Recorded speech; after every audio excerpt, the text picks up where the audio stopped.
우리는 매일 같은 시간에 사료를 챙겨줍니다. 아이를 위해 당연한 일처럼 늘 그렇게 하고 있죠. 그런데 이런 생각 해본 적 있으신가요? 내가 지금 주고 있는 이 한 끼가 정말 우리 아이에게 충분한 걸까? 좋은 사료들은 넘쳐나는데 정작 사료 뒤에 적힌 성분표를 보면 영어로 빼곡하게 적혀 있어서 무엇이 들어있는지 알기 어려운 경우가 많습니다. 비싼 사료라서 믿고 먹였는데 어떤 아이는 눈물 자국이 더 심해지고 어떤 아이는 피부 문제가 생겨 결국 병원을 찾게 되기도 하죠. 솔직히 우리도 매일 흰 쌀밥만 먹으라고 하면 버티기 어렵잖아요. 며칠만 지나도 질려버립니다. 그런데 우리 아이는 매일 똑같은 사료만 먹으며 살아가고 있습니다. 실제로 사료만 먹은 강아지와 신선한 식재료를 함께 먹은 강아지의 수명은 3년 이상이 차이 납니다. 그래서 오늘은 사료는 그대로 두고 우리 집 냉장고에 있는 식재료를 딱 10%만 더해 아이의 건강과 수명을 바꿔줄 방법을 알려드리겠습니다. 첫 번째, 반짝이는 털의 시작, 연어. 예전엔 우리 아이 털이 윤기도 있고 찰랑찰랑했는데 언젠가부터 비싼 샴푸를 써도 푸석하고 윤기가 예전 같지 않을 때가 있죠. 단순한 미용 문제가 아니라 몸속 영양 균형이 무너졌다는 신호일 수 있습니다. 연어는 풍부한 오메가3, 특히 DHA는 피부 장벽을 튼튼하게 만들고 염증을 가라앉히는 먹는 미용액 같은 존재입니다. 생연어는 기생충 위험이 있으니 반드시 익혀서 소량만 급여해주세요. 두 번째, 설사를 멈추는 노란 마법사, 단호박. 아이가 갑자기 물설사를 하면 병원에 가야 하나 고민되면서 계속 마음이 쓰이게 되죠. 이럴 때 단호박은 예민해진 장을 진정시키고 회복을 돕는 식재료로 활용됩니다. 수의사들이 장염 후 회복식으로 가장 먼저 추천하는 이유는 바로 수용성 식이섬유인 팩틴 때문인데요. 이 성분이 장 속에서 스펀지처럼 작동해 변이 묽으면 수분을 흡수해 단단하게 만들고 변비일 땐 수분을 머금어 부드럽게 만들어줍니다. 게다가 베타카로틴은 염증으로 예민해진 장을 진정시키고 회복까지 도와주는 역할을 합니다. 세 번째, 알레르기 대한 단백질 두부. 고기만 먹으면 눈물이 심해지거나 몸을 긁는 아이들도 있어요. 아무리 좋은 고기를 먹여도 계속 그러면 보호자 마음도 답답해지죠. 이럴 때 줄 수 있는 간식이 두부입니다. 식물성 단백질이라 부담이 적고 가격이 저렴해서 꾸준히 쓰기 좋은 식재료입니다. 한 가지 꿀팁, 말랑한 두부는 식감 때문에 안 먹는 아이들이 꽤 많아요. 두부를 큐브로 썰어 렌즈에 데워주시면 더 탄력있고 단단해져서 좋습니다. 네 번째, 작지만 영양 만점 메추리알. 메추리알은 노른자 비율이 높아서 크기에 비해 단백질 함량이 달걀과 비슷하거나 더 높은 편이에요. 성장기 발육에 필요한 영양과 비타민 A, 아연 같은 성분도 들어있어 면역 관리용으로 활용하는 보호자분들이 꽤 많습니다.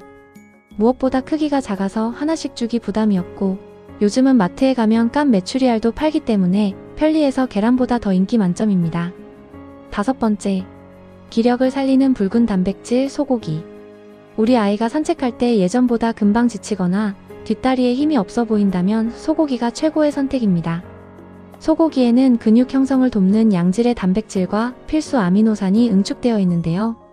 특히 철분과 비타민 B군이 풍부해서 지친 몸에 에너지를 불어넣는 천연 피로회복제 역할을 합니다. 지방이 적은 홍두깨살이나 우둔살 부위를 살짝 익혀서 급여해보세요. 아이의 걸음걸이에 다시 활기가 도는 걸 느끼실 겁니다. 여섯 번째, 뇌와 눈을 지키는 열매, 블루베리. 요즘 이름을 불렀을 때 반응이 예전보다 느려졌다면 뇌 건강도 함께 생각해볼 시점일 수 있어요. 실제로 블루베리를 꾸준히 섭취했더니 아이가 더 또렷하게 반응하고 활력이 달라졌다는 실제 사례도 많습니다. 블루베리의 보라색 성분인 안토시아닌은 망막세포를 보호하고 뇌신경세포의 산화 스트레스를 줄이는 대표적인 항산화 물질입니다. 그래서 눈과 뇌를 동시에 케어할 수 있는 거죠. 영양제처럼 매일 소량 3-4알 정도면 충분합니다. 일곱 번째, 위장을 감싸는 천연 보호막 양배추. 아침마다 공복에 노란토를 하거나 조금만 먹어도 속이 불편해 보이는 아이들이 있어요. 위가 예민한 아이에게는 양배추가 천연 위장약이 될 수 있습니다. 양배추에 들어있는 비타민 U는 위 점막을 보호하고 재생을 돕는 성분으로 알려져 있어 실제 위궤양 치료에도 활용됩니다. 또한 글루타민 성분이 위장 점막을 감싸주고 염증 완화에 관여하죠. 생으로 많이 먹으면 가스가 찰 수 있으니 살짝 쪄서 부드럽게 만든 뒤 잘게 다져서 소량만 활용하세요. 여덟 번째, 장내 유익균 폭탄 플레인 요거트. 입냄새나 변 냄새가 지독하다면 장내 유해균이 범인일 수 있어요. 플레인 요거트에 들어있는 프로바이오틱스, 특히 락토바실러스와 비피더스균은 장내 유익균을 늘리고 면역 기능 유지에 관여합니다. 면역 세포의 약 70%가 장에 있다는 사실을 생각하면 중요하죠. 주의할 점은 반드시 무가당, 무첨가 플레인 제품만 사용해야 한다는 겁니다. 특히 자일리톨이 들어간 제품은 치명적이므로 성분표를 꼭 확인하세요. 9번째, 천연 해독제 브로콜리. 7세 이상 노령견의 건강관리나 간 건강관리가 필요할 때 브로콜리가 도움이 될 수 있습니다. 브로콜리에 들어있는 설포라판 성분이 체내 해독 효소를 활성화시키는 초록방패 역할을 합니다. 세포 손상을 줄이는 작용으로 다양한 건강 연구에서도 자주 언급되는 성분이죠. 다만 과다 섭취 시 갑상선 기능에 영향을 줄 수 있으므로 꽃봉오리 부분만 살짝 데쳐서 소량만 활용하세요. 10번째, 눈 건강 천연 칫솔 당근. 아이 눈이 침침해 보이거나 코 색깔이 연해졌다면 베타카로틴이 부족한 신호일 수 있습니다. 당근의 주황색을 만드는 베타카로틴은 체내에서 비타민 A로 전환되어 망막 건강을 유지하고 색소 형성에도 도움을 줍니다. 또한 루테인 성분은 노령견의 백내장 관리와도 관련이 있죠. 딱딱한 식감 덕분에 천연 칫솔 역할도 하지만 너무 큰 조각은 위험하니 잘게 나눠서 주세요. 11. 오해받은 미네랄 소금. 여기서 잠깐, 강아지도 나트륨이 반드시 필요하다는 사실 알고 계셨나요? 나트륨은 심장 박동과 신경 전달, 근육 수축에 관여하는 필수 전해질입니다. 실제로 전해질 균형은 탈수나 기력 저하와도 관련이 있기 때문에 적정량은 반드시 필요합니다. 하지만 따로 소금을 추가로 먹일 필요는 없습니다. 요즘 사료에는 이미 필요한 양이 기준에 맞춰 포함되어 있기 때문입니다. 그래서 추가 급여보다는 과다 섭취만 주의하는 것이 더 중요합니다. 12. 다이어트의 정석 닭가슴살. 살은 빼야 하는데 근육까지 빠질까봐 걱정될 때 가장 많이 활용되는 식재료가 닭가슴살입니다.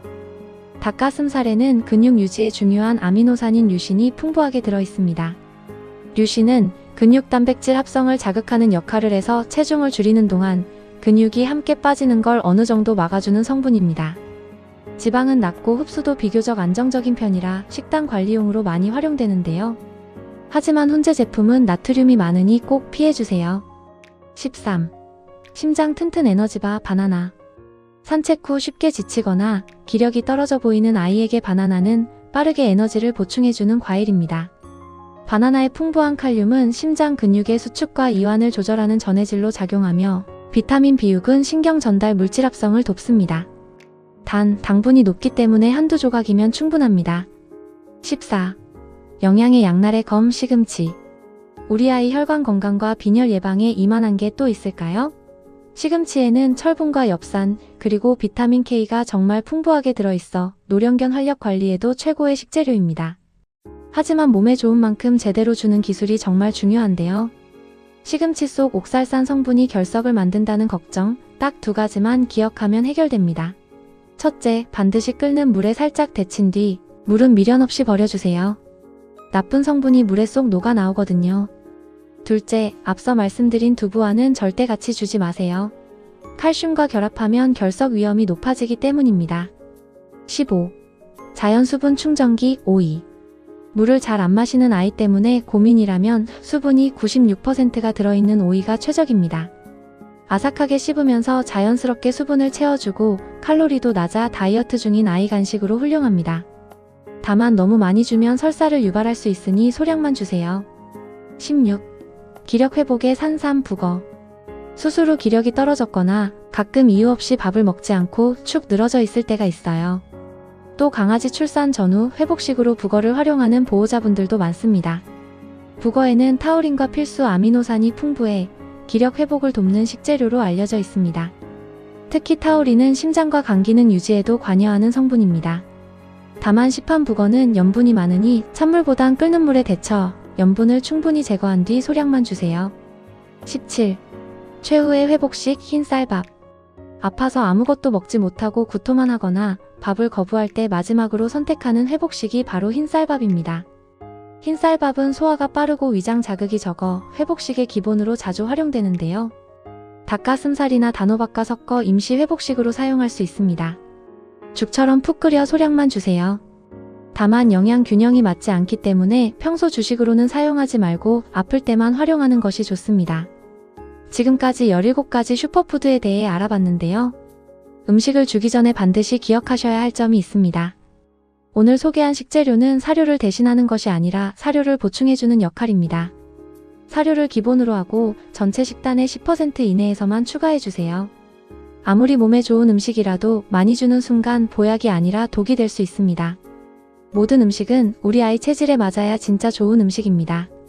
사람 음식에 들어가는 조미료는 사용하지 않는 것이 기본이며 특히 시금치와 두부는 함께 급여하면 결석 위험이 높아질 수 있으니 절대 같이 주지 마세요. 이 작은 식습관의 변화는 아이의 수명을 더 지켜주고 남은 시간을 더 건강하게 만들어줄 수도 있습니다.